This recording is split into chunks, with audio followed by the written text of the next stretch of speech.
If you have ever wanted to see what students see when they look at your course shell, we can briefly change our role to a student.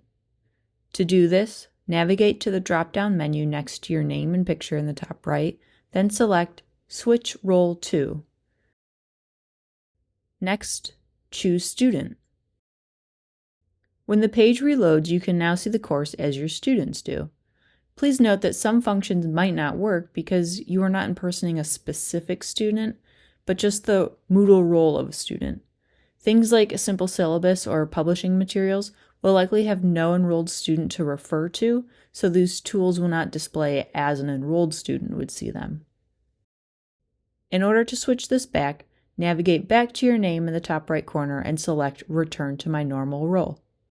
If you have any questions, please feel free to contact the Office of Online and Distance Learning.